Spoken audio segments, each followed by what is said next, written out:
Assalamualaikum warahmatullahi wabarakatuh.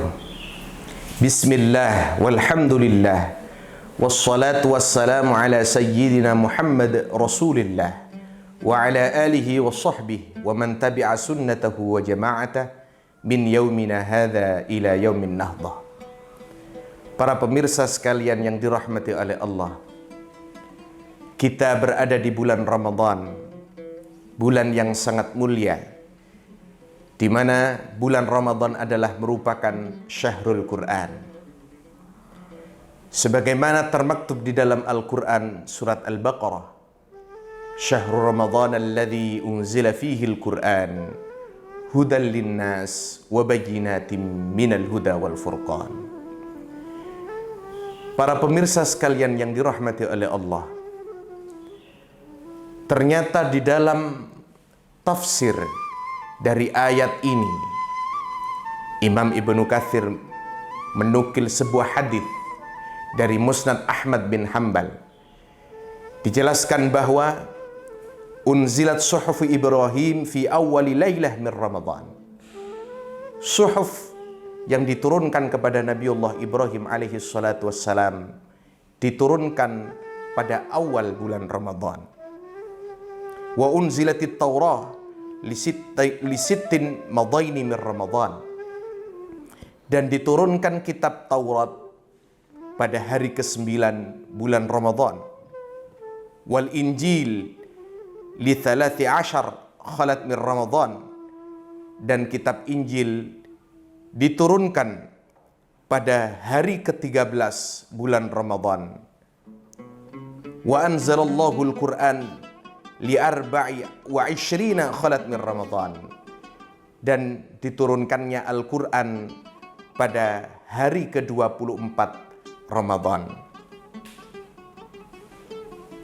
Para pemirsa sekalian yang dirahmati oleh Allah, dari hadis ini dapat dijelaskan bahwa bulan Ramadan adalah bulan yang begitu mulia, di mana bulan ini adalah waktu diturunkannya kitab-kitab Allah. Kitab-kitab yang termaktub di dalam manzumah Aqidatul Awam yang sering kita dengarkan di kalangan para santri, di kalangan siswa-siswi kita di Khadijah, di mana disebutkan arba'atum min kutubin tafsiluha Tauratu Musa bil huda tanziluha Zaburu Dawud wa Injilu ala Isa wa Furqanun ala khairil mala wa suhuful khalili wal kalimi fiha kalamul hakamil alimi.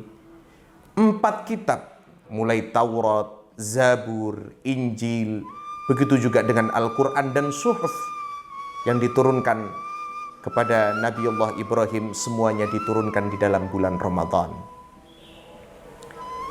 Hadirin para pemirsa sekalian yang dirahmati oleh Allah, turunnya Al-Quran berbeda dengan turunnya kitab-kitab yang lain, di mana Al-Quran diturunkan dengan 2 tahap.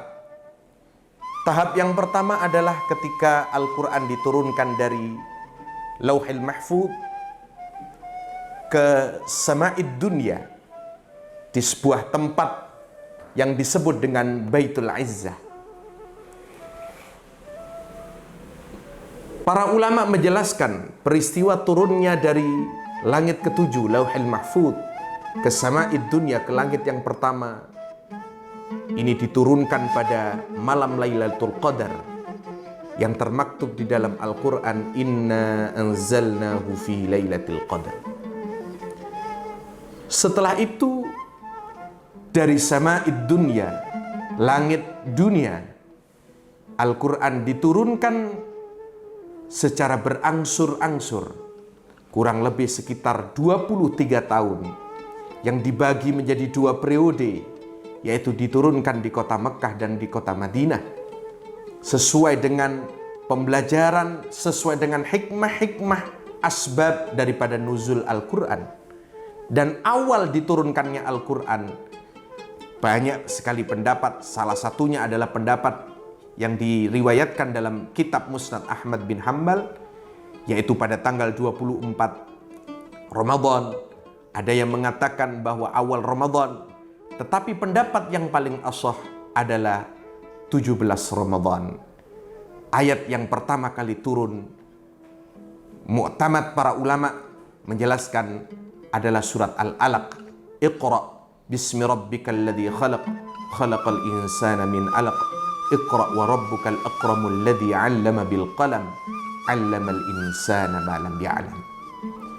Para pemirsa sekalian yang dirahmati oleh Allah, ketika kita telah mengkaji secara historis turunnya Al-Quran, begitu juga dengan historis daripada bulan Ramadan yang sangat syarat dengan kitab-kitab samawi, kitab-kitab ilahi yang diturunkan di dalamnya, maka pelajaran yang paling penting adalah, mari di dalam bulan Ramadan ini kita berikhtiar untuk menghidupkan malam-malam, hari-hari dalam bulan Ramadan dengan Al-Quran.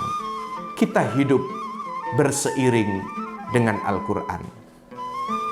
Sebagian ulama menjelaskan ada 3 pendekatan untuk mendekatkan terhadap Al-Quran, 3 pendekatan terhadap Al-Quran. Yaitu yang pertama adalah dengan cara membaca dan mendengarkan Al-Quran. Rasulullah Shallallahu Alaihi Wasallam menyampaikan di dalam hadisnya, Iqra'ul Quran fa innahu ya'ti yaumal qiyamah syafi'an li ashabi. Al-Quran akan datang pada hari kiamat memberikan syafaat bagi orang-orang yang senantiasa membiasakan diri untuk membaca Al-Quran. Para pemirsa sekalian yang dirahmati oleh Allah, satu-satunya bacaan, satu-satunya kitab di mana ketika kita membaca diganjar oleh Allah, diberikan pahala dengan 1 kebaikan per huruf. Man qara'a harfan min kitabillah walau bihi hasanah wal hasanatu bi asri amthaliha. La aqulu alif lam mim harfun walakin alif harfun wa lam harfun wa mim harfun. Setiap huruf diganjar oleh Allah 1 kebaikan. Bayangkan ketika kita di bulan Ramadan ini menghidupkan malam-malam kita, menghidupkan hari-hari kita dengan membaca Al-Quran, 1 halaman saja, berapa huruf yang sudah kita baca.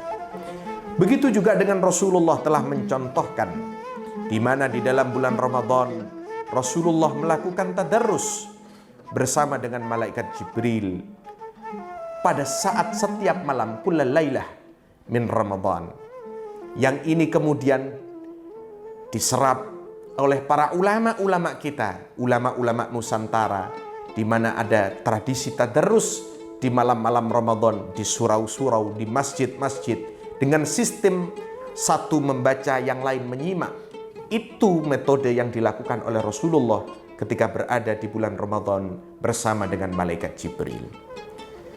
Para pemirsa sekalian, kemudian pendekatan yang kedua, setelah kita mampu membiasakan untuk membaca dan mendengarkan Al-Quran, kita berupaya untuk mempelajari, mengkaji makna-makna daripada Al-Quran. Ini yang penting.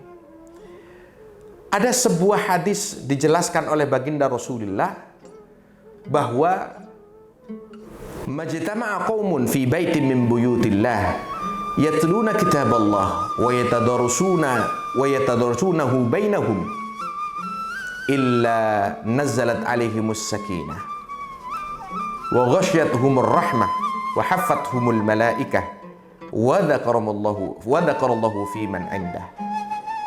Bahwa terdapat sebuah kaum ketika berkumpul di rumah Allah, yatluna kitabullah, kemudian mereka membaca Al-Quran, wa yatadarasunahu, dan mereka mau mengkaji makna-maknanya, maka Allah Subhanahu wa ta'ala menjamin kepada sebuah kaum itu, illa nazalat alaihimus sakinah, maka Allah akan menurunkan ketenangan dalam jiwa orang-orang yang mengkaji Al-Quran.